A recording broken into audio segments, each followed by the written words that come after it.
Capítulo sexto. A estas palabras se estremeció todo mi cuerpo. Sin embargo, me contuve. Resolví ponerle buena cara. No podían detener al profesor Lidenbrock más que argumentos científicos, y de estos los había muy valederos contra un viaje semejante. Ir al centro de la Tierra. ¡Qué locura! Me reservé mi dialéctica para el momento oportuno, y no me ocupé más que de comer.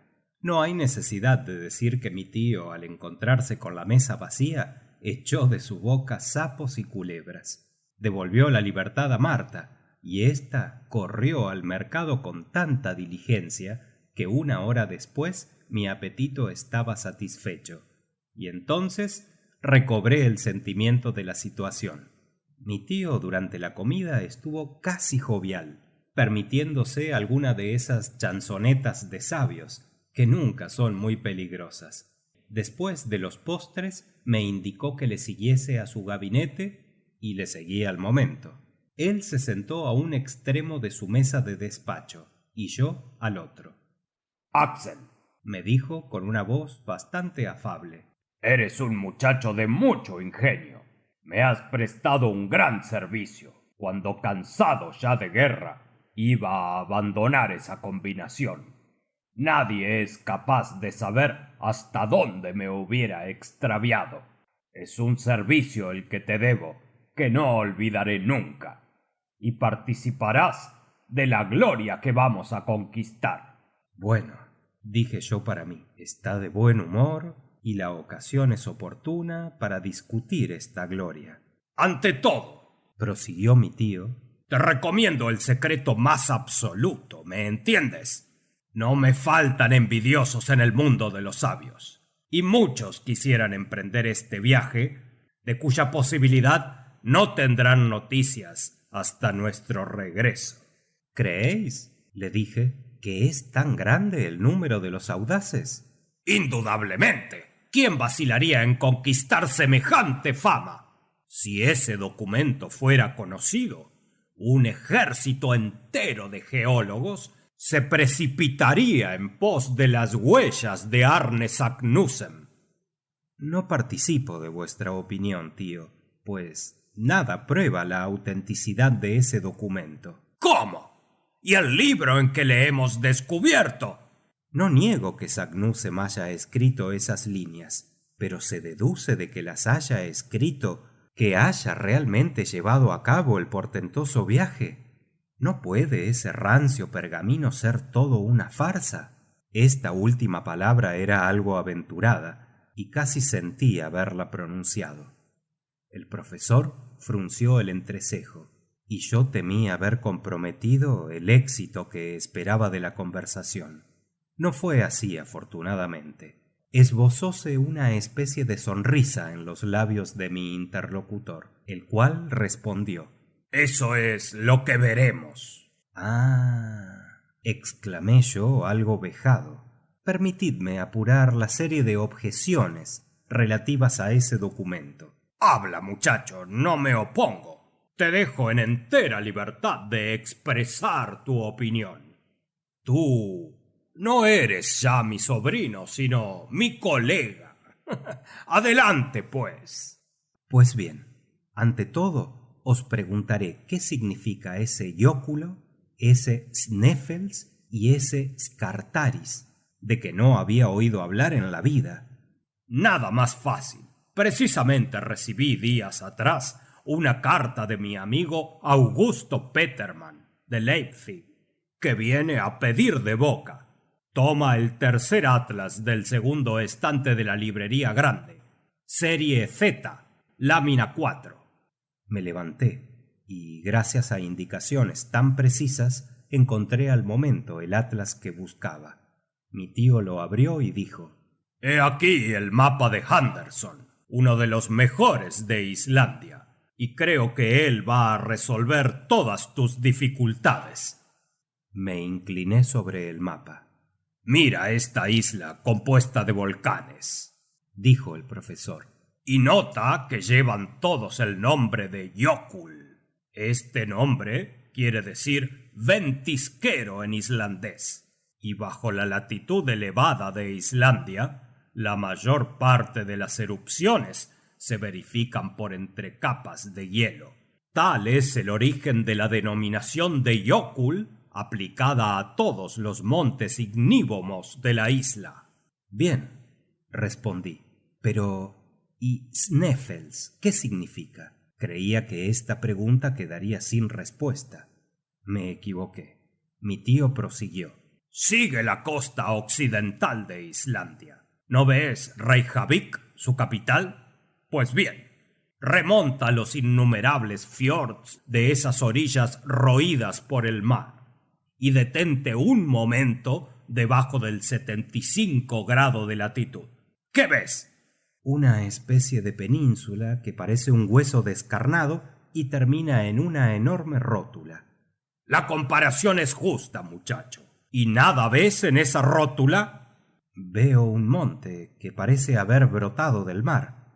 Es el Sneffels. ¿El Sneffels? Sí, el Sneffels, que es una montaña de 5000 pies de elevación, de las más notables de la isla, y la más célebre sin duda del mundo entero, si su cráter conduce al centro del globo. Lo que es imposible, exclamé yo, encogiéndome de hombros y rebelándome contra semejante suposición. ¡Imposible!, respondió el profesor Lidenbrock con tono severo. ¿Y por qué? Porque ese cráter está evidentemente cerrado por las lavas, las rocas candentes y, de consiguiente... ¿Y si es un cráter apagado? ¿Apagado? Sí, el número de volcanes que están funcionando activamente en la superficie del globo no pasa en la actualidad de unos 300.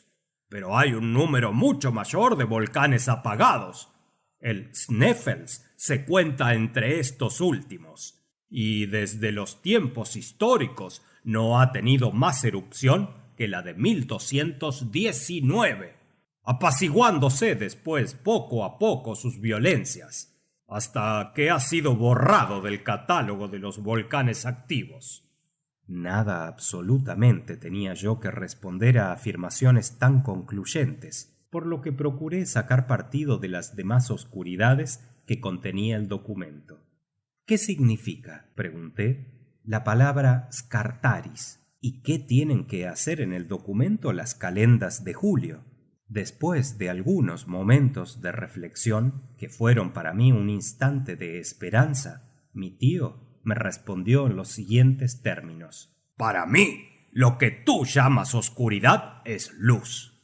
Y me prueba lo ingenioso de los medios a que recurrió Saknussemm para precisar su descubrimiento. El Sneffels está formado de varios cráteres, y había por consiguiente necesidad de indicar entre ellos el que conduce al centro del globo. ¿Qué hizo el sabio islandés? Observó que al acercarse las calendas de julio, es decir, a últimos de junio, uno de los picos de la montaña, el Scartaris, proyecta su sombra hasta la abertura del expresado cráter y consignó el hecho en su documento. ¿Podía imaginar una indicación más exacta? ¿No será imposible, teniéndola presente, vacilar acerca del camino que tenemos que tomar una vez llegados a la cima del Sneffels? Decididamente mi tío hallaba respuesta para todo. Vi que no se le podía atacar respecto de las palabras del rancio pergamino. Dejé, pues, de argüirle por este lado, y, como ante todo era necesario convencerle, pasé a las objeciones científicas, en mi concepto mucho más graves. Entonces, dije yo, tengo que convenir en que la frase de Saknussemm es clara y disipa todas las dudas. Concedo también que el documento tiene todos los caracteres de una autenticidad perfecta. El sabio islandés fue al fondo del Sneffels, vio la sombra de Scartaris acariciando los bordes del cráter antes de las calendas de julio, y las leyendas de su tiempo le enseñaron que aquel cráter conducía al centro de la Tierra. Todo eso podrá ser cierto, pero en cuanto a haber llegado al centro de la Tierra él mismo, En cuanto a haber hecho el viaje y vuelto de él, si le emprendió realmente, no, no y 1000 veces no. ¿En qué fundas tu negativa?, dijo mi tío con un tono singularmente burlón. En que todas las teorías de la ciencia demuestran que semejante empresa es impracticable. Todas las teorías lo demuestran, respondió el profesor con un acento de inocencia afectada. Pícaras teorías. ¿Sabes que las tales teorías van a ponernos en un apuro? Aunque vi que se burlaba de mí, continué. Sí, está perfectamente reconocido que el calor aumenta cerca de 1 grado por cada 70 pies de profundidad debajo de la superficie del globo. Admitiendo esta proporción constante, como el radio terrestre tiene 1500 leguas, es evidente que en el centro hay una temperatura que pasa de 200.000 grados. Las materias del interior de la Tierra se hallan, pues, en estado de gas candente, porque los metales, el oro, la platina, las rocas más duras, no resisten a un calor tan intenso. Tengo, pues, razón para preguntar si es posible penetrar en un medio semejante. Es decir, Axel, que es el calor quien te tiene con cuidado. Podría no tenerme. Si llegamos, aunque no sea más que a una profundidad de 10 leguas, habremos alcanzado el límite de la corteza terrestre, porque ya la temperatura pasa de 1300 grados. ¿Y tienes miedo de derretirte? Decididlo vos mismo, respondí yo con desenfado. Pues, he aquí lo que yo decido, replicó el profesor Lidenbrock con su tono magistral acostumbrado. Ni tú sabes, ni sabe nadie de una manera positiva lo que pasa en el interior del globo, en atención a que apenas se conoce la 12.000ª parte de su radio. La ciencia es eminentemente perfectible, y toda teoría se halla incesantemente destruida por otra nueva. No se había creído hasta Fourier que la temperatura de los espacios planetarios iba siempre en disminución, y no se sabe actualmente que los mayores fríos de las regiones etéreas no pasan de 40 a 50 grados bajo cero. ¿Por qué no ha de suceder lo mismo con el calor interno? ¿Por qué a cierta profundidad no ha de llegar a un límite insuperable en vez de elevarse hasta el grado de fusión de los minerales más refractarios? Colocando mi tío la cuestión en el terreno de las hipótesis, nada podía responderle. Pues bien, te diré que verdaderos sabios, entre otros Poisson, ha probado que si en el interior del globo existiese un calor de 200.000 grados, los gases candentes debidos a las materias en fusión adquirirían una elasticidad tal que la corteza terrestre no podría resistirla y reventaría como las paredes de una caldera bajo el esfuerzo del vapor. Lo que no pasa, tío, de ser una opinión de Poisson. Convenido, pero opinan también otros distinguidos geólogos que el interior del globo no está formado de gas ni de agua, ni de las más pesadas piedras que conocemos, porque, en ese caso, la Tierra pesaría 2 veces menos. Con los números se prueba todo lo que se quiere. Y sucede lo mismo con los hechos. No es incontestable que el número de volcanes ha disminuido considerablemente desde los primeros días del mundo, y de ello no se puede deducir que el calor central, si lo hay, tiende a debilitarse. Tío, si entráis en el campo de las suposiciones, la discusión es ociosa. Y has de saber que de mi opinión participan hombres muy competentes. ¿Te acuerdas de una visita que me hizo el célebre químico inglés Humphrey Davy en 1825? ¿Cómo me he de acordar, si no vine al mundo hasta 19 años después? Pues bien, Humphrey Davy vino a verme cuando pasó por Hungría. Discutimos largo tiempo. Entre otras cuestiones, la hipótesis de la liquidez del núcleo interior de la Tierra. Los dos estuvimos de acuerdo en que semejante liquidez no podía existir. por una razón a la que jamás la ciencia ha encontrado respuesta. ¿Y cuál es? Dije yo, algo asombrado. Que ese nuevo líquido estaría sujeto, como el océano, a la atracción de la luna. Por consiguiente, 2 veces al día se producirían mareas interiores que, levantando la corteza terrestre, darían origen a terremotos periódicos. Pero es, sin embargo, evidente que la superficie del globo ha estado sometida a la combustión, y es lícito suponer que la costra exterior se enfrió luego, al paso que el calor se refugió en el centro. ¡Error!, respondió mi tío. La Tierra ha sido calentada por la combustión de su superficie, y no de otra manera. Su superficie estaba constituida por una gran cantidad de metales, tales como el potasio y el sodio, que tienen la propiedad de inflamarse al solo contacto del aire y del agua.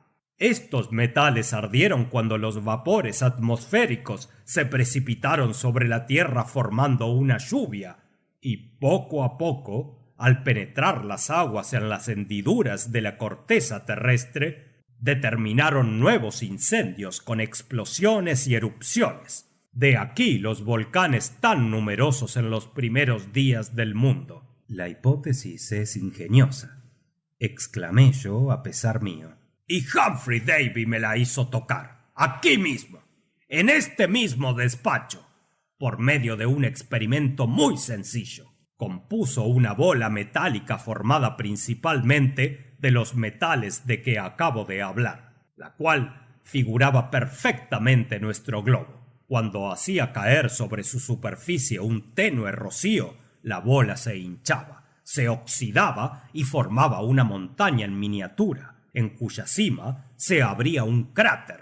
Venía la erupción y ésta comunicaba a toda la bola un calor tal que no se la podía tocar con la mano. La verdad es que los argumentos del profesor empezaban a hacerme fuerza. Él, además, aumentaba su valor con su pasión y entusiasmo habituales. «Ya lo ves, Axel», añadió.